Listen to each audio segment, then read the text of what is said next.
This program is made possible by a grant from the people at Duquesne Light Company, dedicated to providing customer service and to caring for the environment. I'm Joe Black. As a young boy growing up in New Jersey, I would dream of the day when I would play baseball in the major leagues. So it hurt me deeply when at age 17, a baseball scout told me I could not play in the major leagues because I was colored. You see, in those days, although baseball was thought to be America's #1 pastime, it was racially divided. It was for whites only. And it remained that way until 1947, when Jackie Robinson and Larry Doby broke the color line in modern-day Major League Baseball. More than any other sport, baseball has been part of the social fabric of this country. When baseball began to integrate, it marked the beginning of the end for segregation. Baseball dropped its color line long before the Civil Rights Acts of the 1960s. But just as Supreme Court decisions and civil rights marches didn't bring about freedom and real equality for all Americans, Jackie's arrival in Brooklyn didn't mean real justice for minorities in baseball. My first year in the majors was 5 years after Jackie and Doby had broken the color barrier, and yet I was greeted with name-calling and other forms of hatred. Even now, decades later, baseball is still struggling to become a game free of prejudice, a game that reflects opportunity and equality for those who choose it as a vocation. There never would have been a Jackie Robinson, a Willie Mays, a Roberto Clemente, a Reggie Jackson, if not for the leagues that Black America created on its own during those hateful times. I played in those Negro leagues as a member of the Baltimore Eli Giants. I will always treasure the camaraderie of those years and the challenge of playing against Josh, Cool, and Buck. In 1988, baseball commissioner Bart Giamatti said, "We must never lose sight of our history, insofar it is ugly, never to repeat it, and insofar it is glorious, to cherish it." What you're about to see is a part of that history in all its ugliness and all its glory.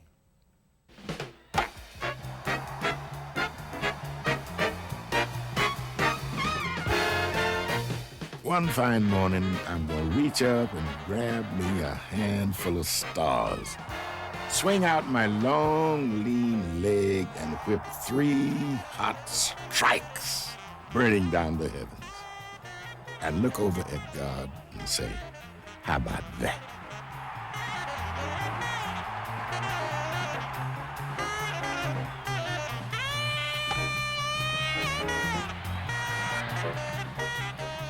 During the half-century that baseball was divided by a color line, Black America created its own major leagues. From the 1920s through the 1940s, these Negro leagues flourished. Teams like the Homestead Grays, the Pittsburgh Crawfords, and the Newark Eagles barnstormed their way across the country. I loved the game. I played it with all my heart. I played it with, what do they call it, reckless abandon. I ran over hills, run into fences, dove in pig pens. I'll never forget that. I dove in I can smell it now. Mother always knew where her baby boy was. All during the day, even in the morning, I was down in that ball field because I was baseball nuts. In the 1890s, black ball players were driven out of the major leagues by racial reaction. Many of the games won during Reconstruction were reversed. But beyond the boundary drawn by segregation, Black America built a baseball world of its own. In 1920, Rube Foster founded the Negro National League, one of the first national black institutions to emerge after slavery. It was later joined by the Negro American League. These leagues were central to black culture and knit together Black America after the Great Migration out of the South. Baseball offered African Americans a chance to display their competence and grace at a time when much else was denied to them in American life.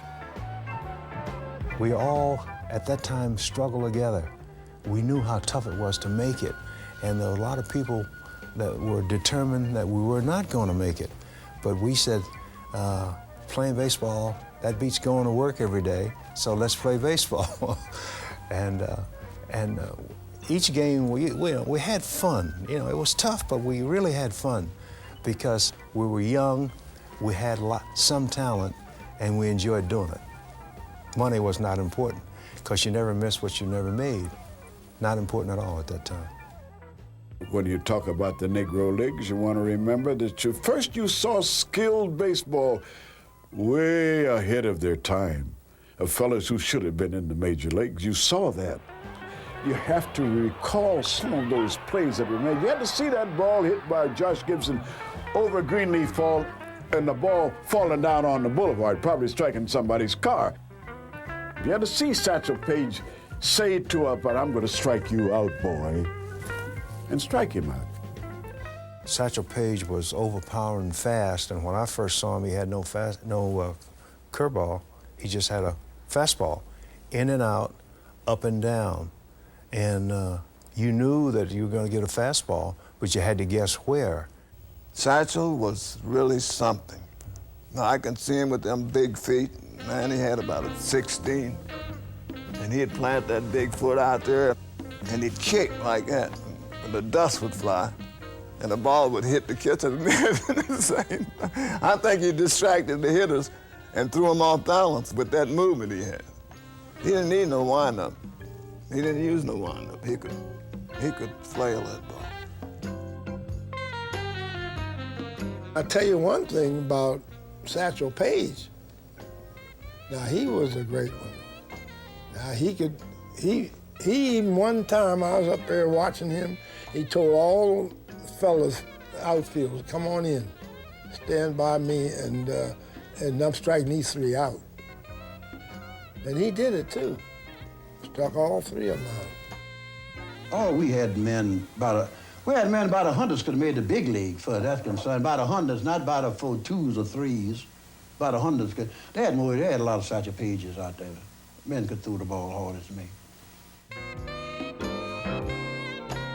If Satchel Paige was black baseball's premier pitcher, Josh Gibson was its most powerful hitter. Their exploits against white major leaguers in postseason play were carried by the black press and by word of mouth throughout the land. Gibson was very impressive, Josh. Most imposing man I've ever seen as a hitter. He was very strong, broad shoulders, happy-go-lucky, confident, knew he was good, but he didn't flaunt it. He just got out and did what he was supposed to do. Could run like a deer, had a rifle for an arm, and could really hit. Now, that Josh Gibson, I guess, had he lived, he certainly would be a millionaire today. And he was the type of person that just liked everybody and always a smile, like a big overgrown kid. If I'd step on the bus, he'd say, why, oh my, there's Miss Posey. And he'd run and he'd almost pick me up and put me in the bus and everything and see that I had this and say. And the first thing he'd say to the boys is, and that was it. And they knew better than to say one ugly word or anything in front of me, you know. Josh was the most awesome hitter I've ever seen. He was like the black Babe Ruth. I wish that he and the Babe had chance to meet each other. I don't think they ever did. Josh would used to kid about the Babe a lot. For instance, sometimes he said, well, let me look in the paper and see what the king of SWAT did today. He said, I thought the people in Pittsburgh said I was the king of SWAT. And he'd say, well, I see the Babe hit 2 today. Maybe I better go out and hit 3 to prove that I'm the king of SWAT. When I had a chance to see the guys play, so that's where I want to play with the best guys. See, Josh Gibson and Leonard. Boy, I can see myself hitting in front of them or behind them. We just didn't play and think we were inferior. We thought we were great ball players. And I think we walked with that air. When we walked into a town, we walked with our heads held high. We knew we were great ball players. And I think the fans knew it. I think the white fans knew it. Satchel Paige and Josh Gibson weren't just men.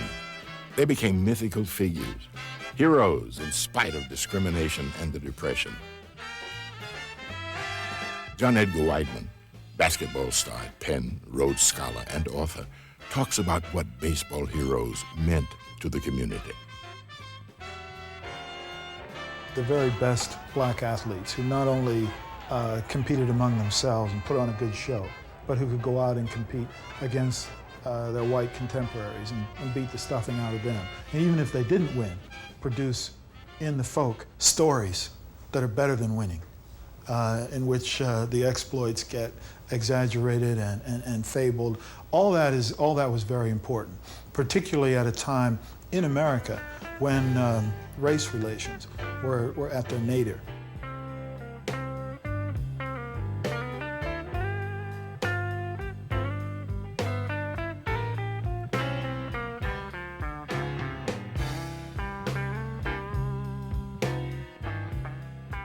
At the turn of the century, most people, especially in the South, accepted segregation as slavery's replacement.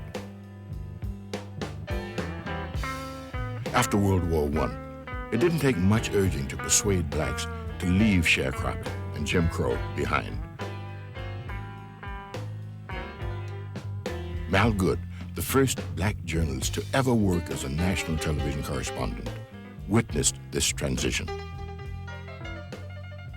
You see, in a town like Birmingham, the outskirts of Atlanta, Savannah, was nothing for somebody to be lynched if a Negro was charged with doing something, raping a white woman, or charged with breaking into somebody's home. It could be lynched right in the street, and nobody ever went to trial for it.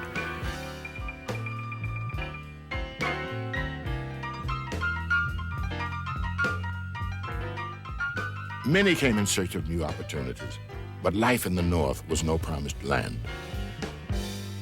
Blacks were crowded into ghettos.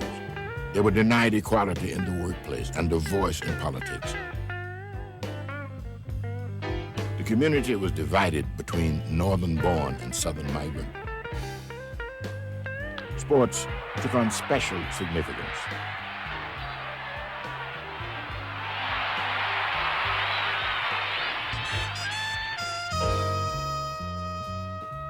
Pulitzer Prize-winning playwright August Wilson writes about life in the black community. In Fences, his character, Troy Maxson, is a former Negro League player who ends up working as a garbage man. I know I wanted to make him a hero to the community, a highly respected man in the community and I thought that, I didn't want to use Josh Gibson, for instance, because then people say, well, you know, Josh wasn't like that. So I thought there had to be somebody who was like next to Josh, right, who was the second best home run hitter and the second best, someone who was definitely deserving of an opportunity to play, someone who could have played in the major leagues and who just never had that opportunity to do so, and what that does to people. So it was an opportunity to show how the deprivation of possibility has an effect on a person's life and an effect on their life to the extent of how they deal with their family. Sports was segregated in those days, but when you found blacks were playing white teams, it was in our pride was showing. It had to be. There was so much negative living that we had to do, over which we had no control. You must remember that you didn't go in a bank and see a black teller in those days. You didn't see a black man driving a streetcar nor a bus for a long, long time. And until the civil rights movement became strong in the late 40s and the early 50s. So anything that we could hang on to from the standpoint of pride, it was there and it showed. When I grew up, all the talk was about sports. Nobody ever said, here, we're now going to discuss the possibilities of manhood and our realizing ourselves in this culture. But that was the sub-theme. That was the hidden agenda all the time. So in the barbershops, on the corners, men who I knew just by looking at them couldn't have been very good athletes. I mean, the pot bellies, the funny physiques. What they talked about was not deals on the market or jobs or selling cars. They talked about hitting a home run or stealing a base. That was entree. That you had to have that sports knowledge and that sport ability to sort of prove yourself. So behind every black man, there was this archetypal athlete.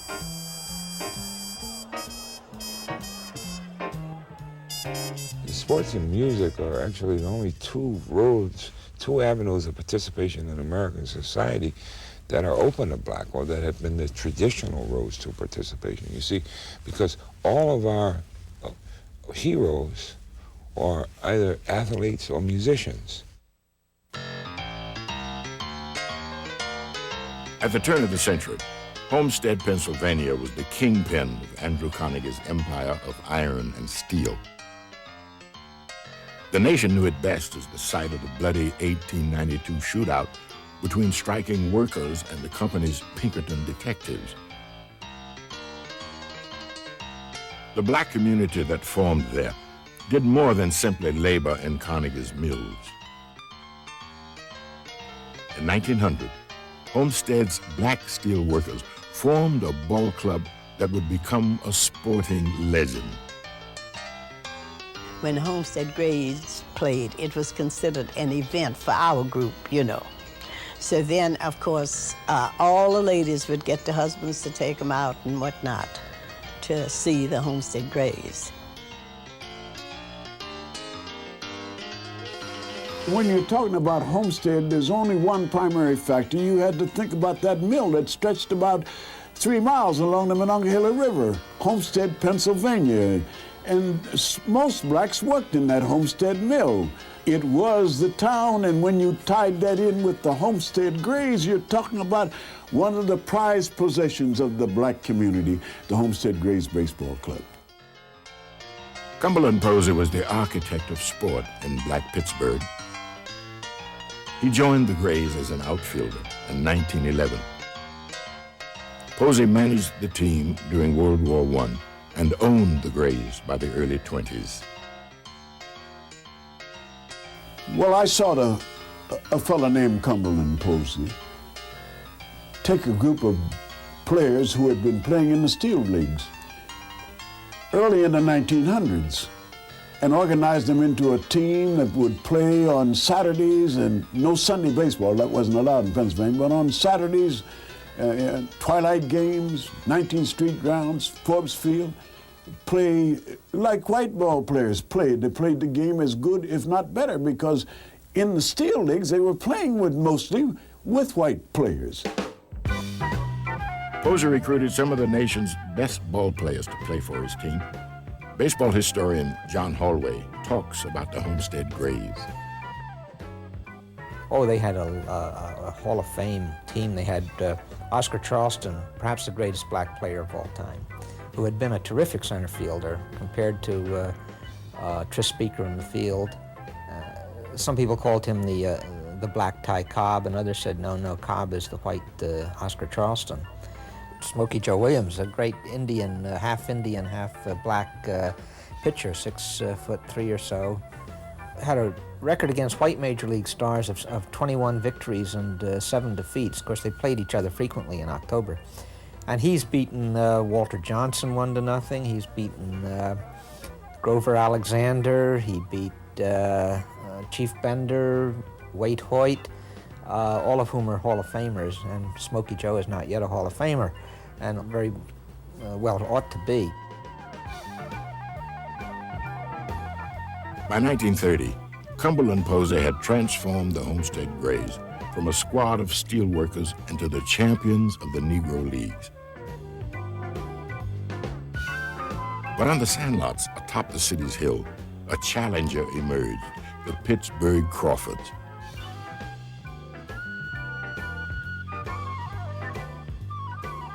Harold Tinker helped put that team together. We didn't have no future in baseball. You couldn't, if you played with the Grays, you had reached the heights. And I didn't see nothing to me to gain by playing with them. I figured I want to bring a team up that would defeat them.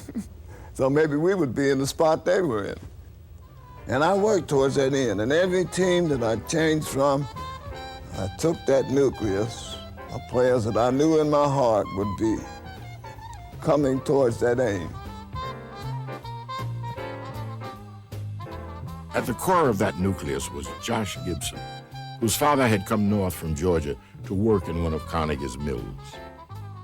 Now that day I saw him over there, it was a very rough ball field, and rocks and stones, and he was playing third base. And these guys were hitting shots down there, and he was coming up with them like he's playing on Forbes Field. And he let them run a little bit, and he would throw. And I was amazed about his agility, and the way he was built. So I said, boy, this boy's a model. I said, where did he come from? So anyways, near the end of the game, he hit a home run, and he hit the ball out of existence, looked like. They didn't even go after it. Went up over a mountain. And I said to myself, this is a part of my plan. This boy needs to be with us. So after the game, I went to him and said, Josh, I said, how would you like to play with a real ball team? And he gave me that little childish grin. Yes, sir, yes, sir. I said, well, I'll tell you what, you come to Ammon Field in the Hill next Tuesday, and you have yourself a job with the Pittsburgh Crawfords. And those people up there went wild over him, and so did we from the very first day. Then a new force joined the assault on the Grays. Gus Greenlee, a powerful numbers baron, took the Crawfords from the Sandlots to the Negro National League. Everyone in the Hill knew that Gus Greenlee was heading the numbers. But I didn't have any idea what numbers were. I had no concept of what it was until the first day I went to get my first paycheck from the Crawfords. And somebody told me, you go upstairs. And over the Crawford Grill, I went upstairs. And when I walked in that room, all I could see was, from here to the back of this church, there was a table with ad machines all around that table, and these people were sitting there counting up their money. When Gus began to make money, not only him, but Joe Robinson and Woogie Harris, and Teddy Horn, Horn's father and others, they took the numbers and invested it, particularly Gus, into sports with the development of the Pittsburgh Crawfords, and a competitor to the Homestead Grays and to many other black teams, but they drew black teams from other cities, and it was a joy to see them. And you realize that here are some men involved in the numbers who were not just throwing it up and down the streets. Gus Greenlee was the best owner. He was the richest owner. And he had developed a tradition here, a tradition of winners. And he was very fair-minded. If you got in trouble, you could always go to him and get a loan.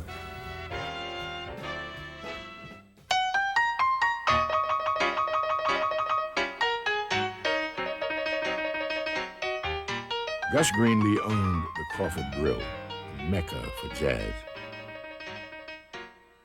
The Crawford Grill showcased musicians like Pittsburgh-born pianist Errol Garner,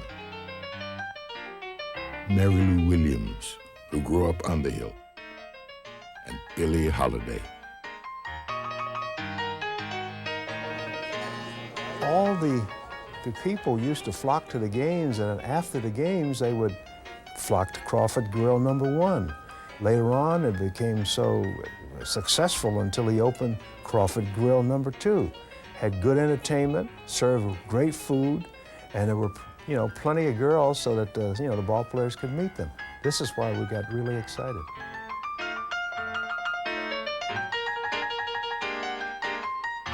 The The numbers were Black America's biggest business, its bank, at a time when no one else would invest in the Black community.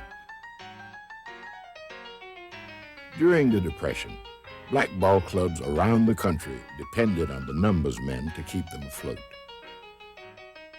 Gus's money allowed him to reform the Negro National League, which had collapsed in 1931. He based the league in Pittsburgh.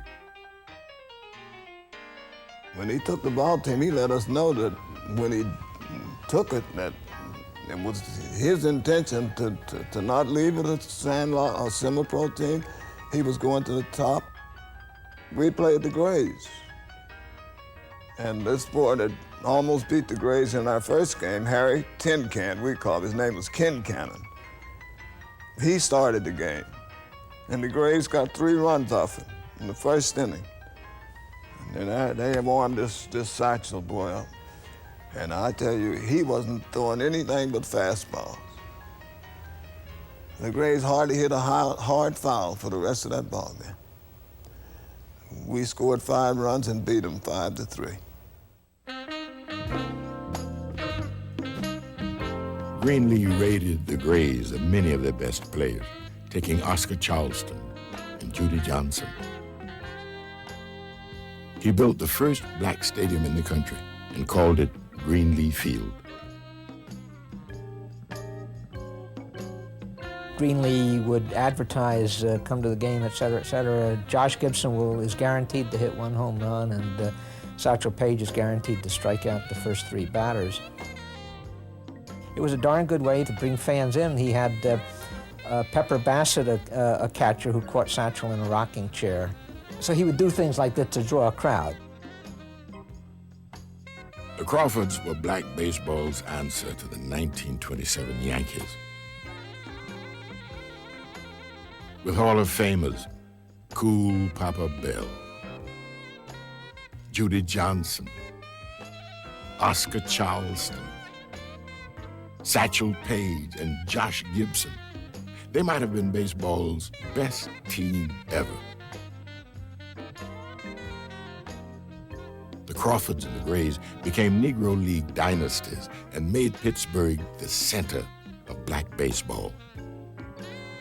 Coming to Pittsburgh was a big thrill because if you had a 4-game series, the fact that you could come away with 1 game was you were lucky because, you see, the Pittsburgh Crawfords and the Homestead Grays, they dominated baseball at that time.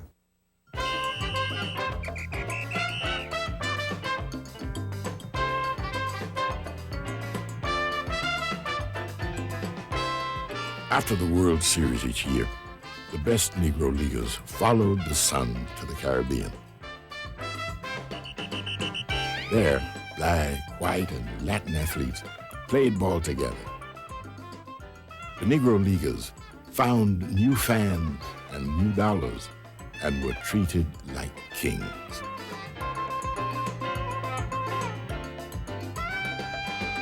They have very fond memories of their experiences south of the border. Up here, they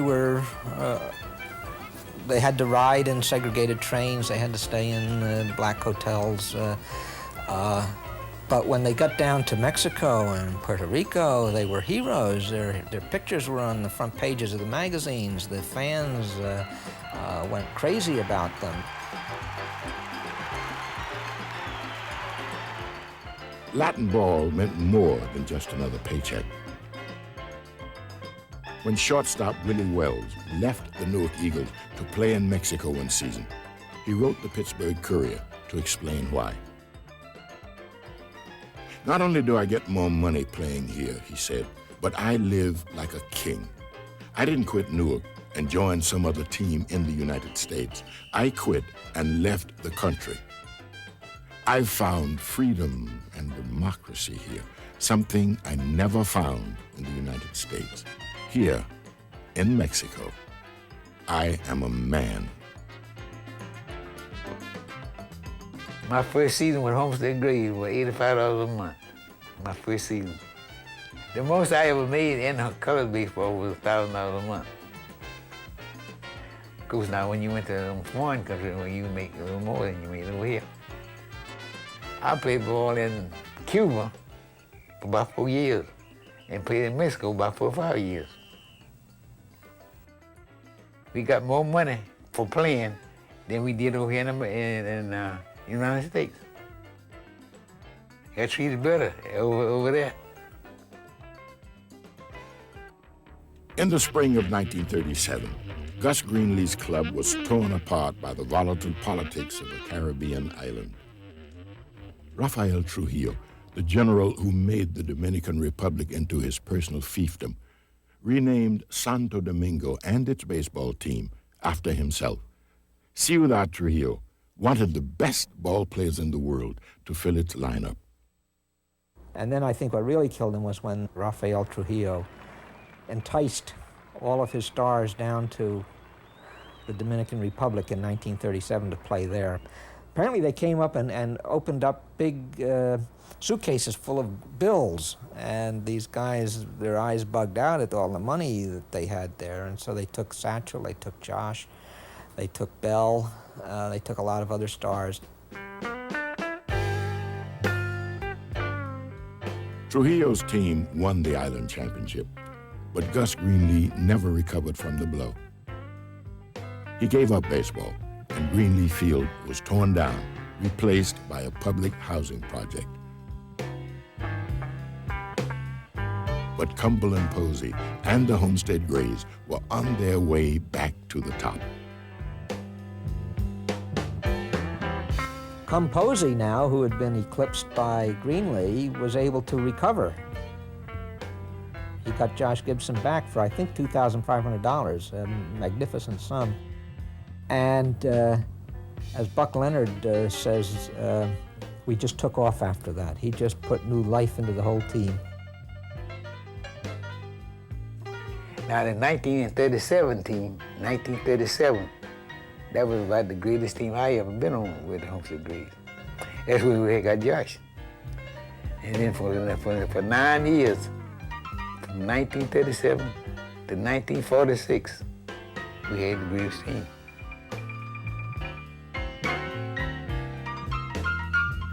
I do believe, in all sincerity, the Pirates couldn't have played us in those days. They wouldn't have stood a chance, because we had about 5 or 6 fellas that were home run hitters. That Josh Gibson would tear anybody's ball apart. Buck Leonard was the same thing. There's Victor Harris, and they were just absolutely good ball players and hard hitters. A slick fielding first baseman who could hit for both power and a high average, Buck Leonard was a 12-time Negro League All-Star. They called Buck the Black Lou Gehrig. I wasn't no Gehrig. I saw Gehrig play. I saw him 3 or 4 times. I went to the Yankees, went to Washington to see him play twice, and went to New York to see him play 3 times. And I wasn't no Gehrig though. I could hit the ball like Gehrig. I could hit a long walk every now and then. Gehrig was a big man, bigger man than I was. And he could hit a ball further than I could.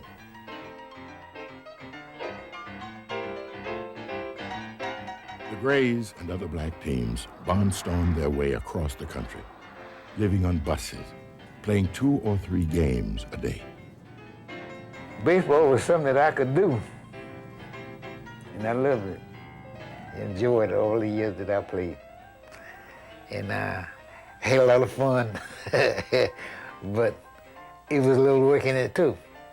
Because we were playing night baseball, going around, leading after the ball game, going to another town to play the next night, and going to the next, to play in a different town every day. Playing in a different town every day. The traveling was tough. I don't think you can hardly name a small town or coal mining town that I didn't play in. We even made baseball diamonds, went to little towns and made baseball diamonds, and the fence was the cause. The cause just got all the way around us, way out in the outfield out there, and made a fence, and we would pass the hat around. During the Second World War, the Grays played 3 games a week in Washington, D.C. With the nation hungry for diversion, attendance swelled and the Negro Leagues reached new heights.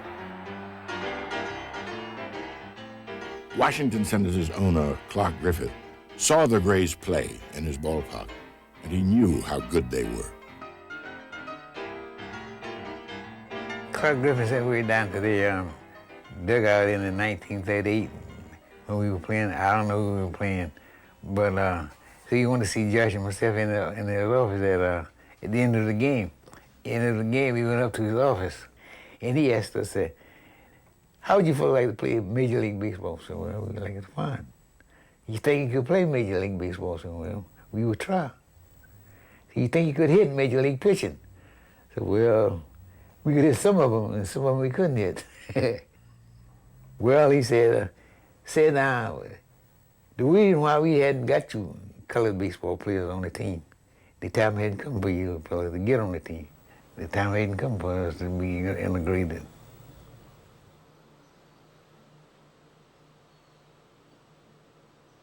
I remember one owner, in a weak moment, thought that, he said, "We really didn't believe that you guys could play as well as the other guys."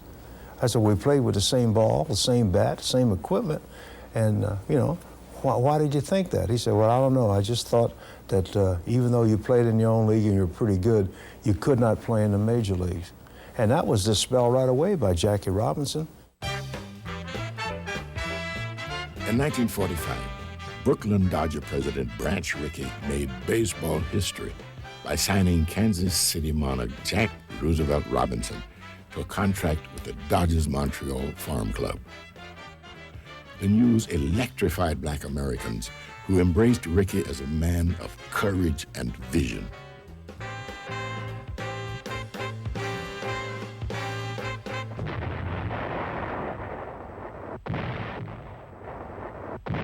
It was talk that here we're fighting a war against Hitler for democracy and we don't practice it at home.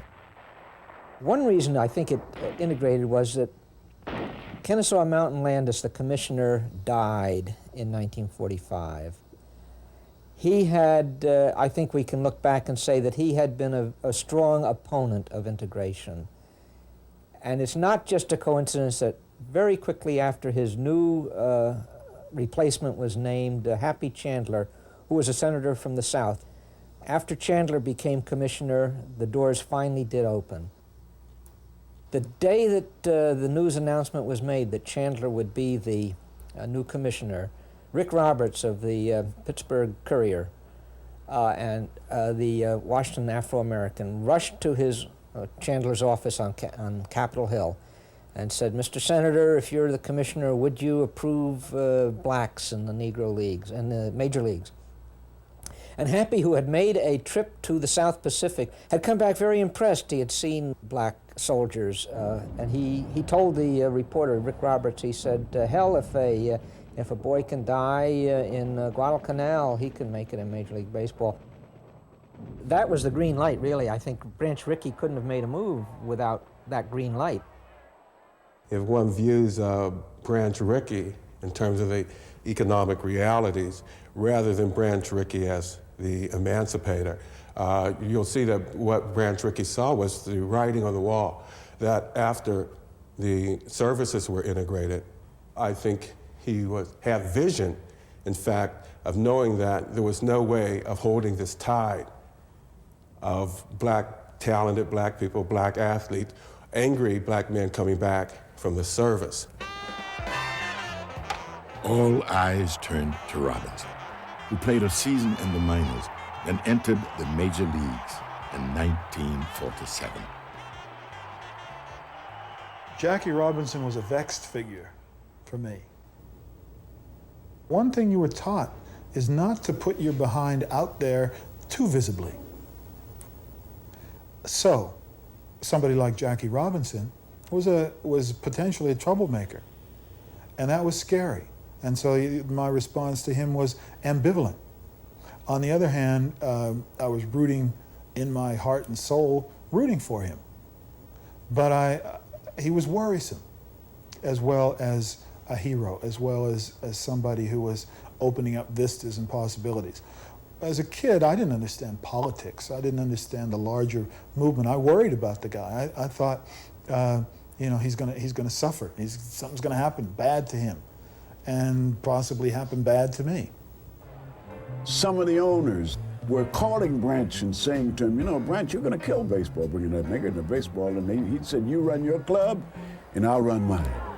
And then 2 years later, after Branch Rickey got Don Newcomb and the catcher, Campanella, they found out it was stupid because Branch Rickey and the Brooklyn Dodgers made an awful lot of money with Jackie Robinson just in attendance alone. There may have been guys calling him all kinds of names across the field and from the stands, but they came there to see him steal home.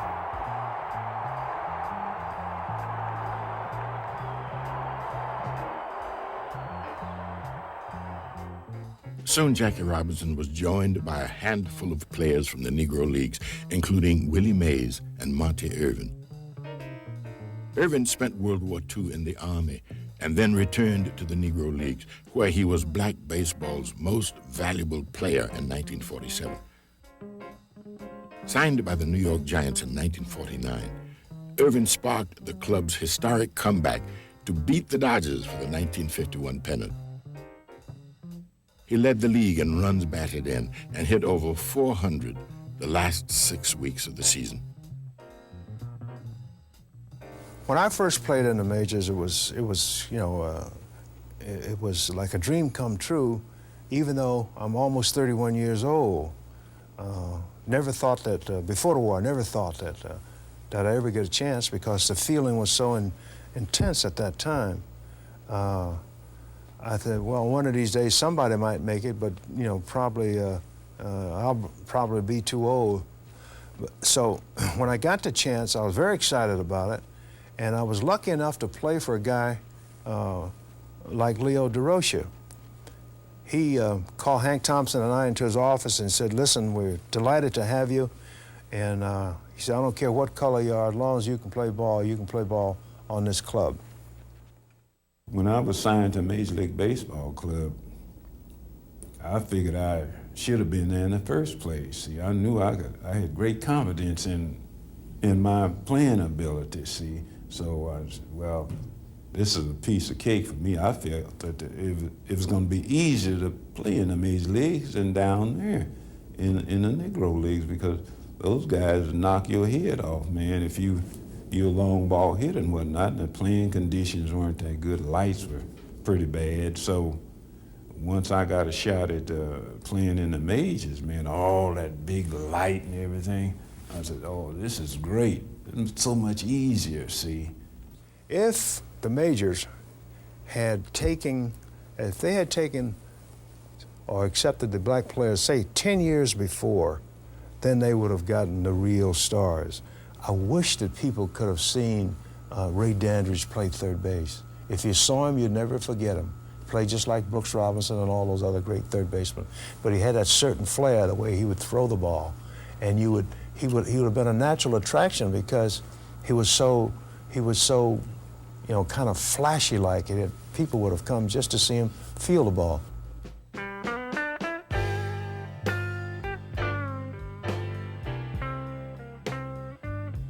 Satchel Paige says, why not me? Why didn't they pick me? And Josh says, I'm the king. They didn't pick me. Why did they pick up Jackie Robinson? He was just a rookie. No one had ever heard much about him. Good football player in college, but no real record in the Negro Leagues as a ball player. And Josh and Satch were heartbroken. Though many Negro League players made the major leagues, for some, it was just too late.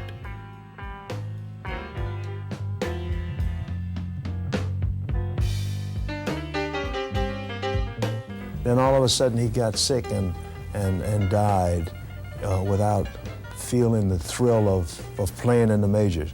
Never played one game in the majors. And all the black players will tell you he was our best hitter, our best all-around player. And it's just too bad that the barrier was what it was.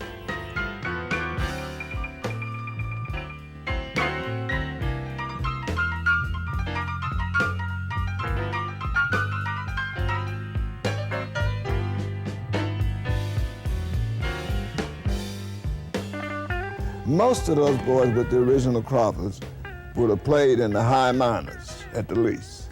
None of them would. None of them couldn't have made the minor leagues. And of course, quite naturally, 3 or 4 of them would have been stars in the majors, including Josh, and Josh never made it. Never got that opportunity.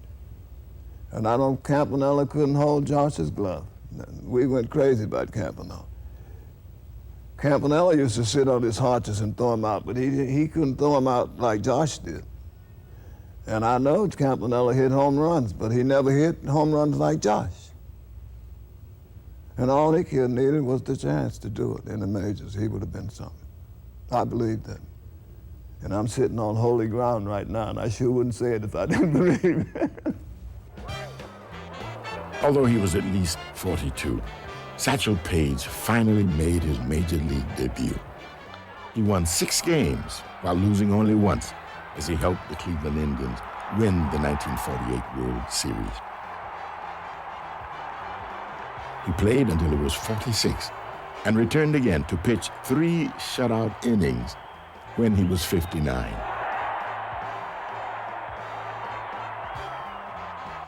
Meanwhile, Jackie Robinson, the Rookie of the Year in 1947, was on his way to a Hall of Fame career.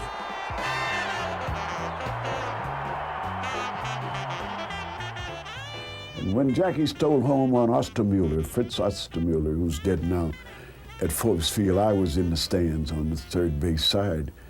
And this same one fella said, cursed when he said, "Nigger should have been in big leagues a long time ago," in broken English. That's what he said. To remember that incident. Well, I'm saying there must have been thousands of incidents across the country where white businessmen sat and never hired a black person doing anything except to mop or to sweep. Not to be a secretary, not to be a telephone operator, not to be a cashier in a bank, who said, "What's wrong with it? Let's try it and experiment." So it was translated from the baseball field to the corridors of businesses, banks, and corporations. Baseball's great experiment was a resounding success. But that success, long overdue and welcomed as it was, had its price. The real significance to me of the Jackie Robinson Revolution was that it got the black owners and the black fans out. Now the great black players play for white owners. Now the great black players play for white fans. They entertain whites. They used to entertain blacks. Now if you go to the game, you very rarely see a black in the grandstand. Integration had its disadvantages from the standpoint of baseball, and black owners knew that. From Chicago, including Composey and others, they knew it was going to kill them, but the broad-minded said, it's going to come eventually anyhow. Let's let it come, and maybe eventually some of us will own a club. That was a wild dream. It's more than 40 years ago, but they saw the wisdom. It's which is the greater. Shall we do it? Shall we accept this, or shall we continue with segregated baseball? But they could see that it was going into other areas of life. It was going to open doors of opportunity to other areas of life. So it had that disadvantage. The same is true with integration of the schools.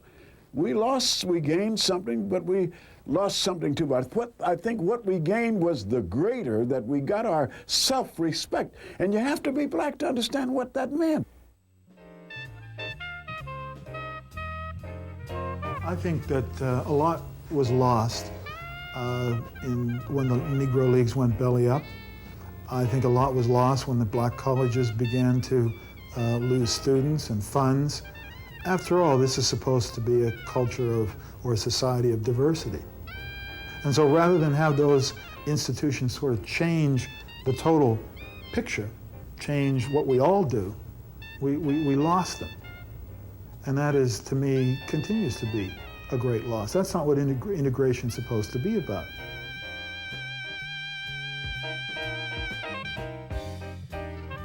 Integration has become simply a very bold choice for black people. Do it our way. Do it our way. Come on board. And we've forgotten completely that James Baldwin said, or posed the question, should we integrate into a burning house? Who wants to integrate into a burning house? I think if you look at Black American society prior to the Supreme Court decision in 1954, prior to the color barrier being broken in baseball, I think you'll find that the role that the Black Negro Leagues played was an important one, and it was largely a economic role. In the sense here again, there was ownership of the teams, and what it did, it was provided the community with a opportunity to, you could go out to the field on Sundays and you would watch the players. It was something, there was a social event. You bought your peanuts off a black person in the community. You rooted for black players. The coaches were black. The umpires were black. In that time in America, there were very few blacks in any position of authority. So it's important if you go out to the league and see the umpire ain't white. It's a black umpire, but the owner ain't white. The guy, nobody's white. This is our thing. And I think that is just important. You just transfer that over into the community, and we had our everything until integration. And now we don't have our nothing. For the Negro Leagues, integration meant extinction, an end to black owners and managers. The Negro National League collapsed in 1948. The Negro American League fell apart a few years later. Most of the players found work where they could. Cool Papa Bell became a guard at City Hall in St. Louis. Sammy Bankhead, a garbage man on the Hill in Pittsburgh, just like Troy Maxson in Fences. Buck Leonard played in Mexico until he was 48, and then became a probation officer in Rocky Mount, North Carolina. For the most part, they became forgotten men.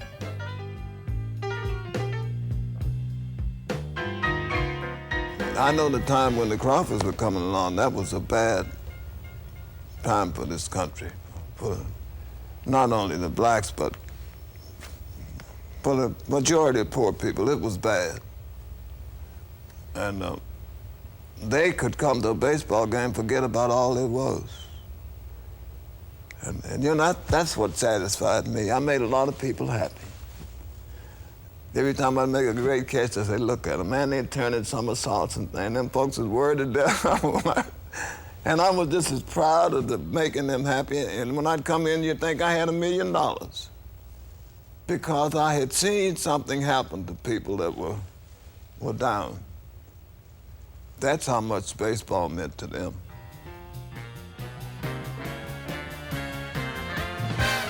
Integration of the major leagues meant the best infusion of talent the game has ever seen. The major leagues took black baseball's best young players.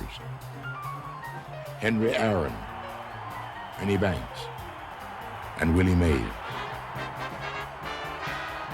The end of the color line also opened up the way for Latin players like Juan Marichal, Roberto Clemente.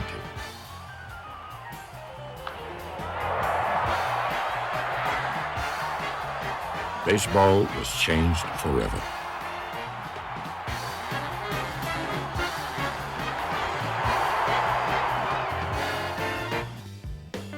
It was decades before any of the talented athletes from the Negro Leagues got the recognition they deserved. In 1971, the Baseball Hall of Fame finally began to honor Negro League players. These men and their teammates made baseball more than just a game for Black America. They made their sport a proving ground for equality. They are no longer baseball's forgotten men. Well, we really were the kings of the hill. No one liked them. But you know, it brings back a lot of glorious memories to think the way we came from nothing to be somebody, respected by both white and black.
This program is made possible by a grant from the people at Duquesne Light Company, dedicated to providing customer service and to caring for the environment.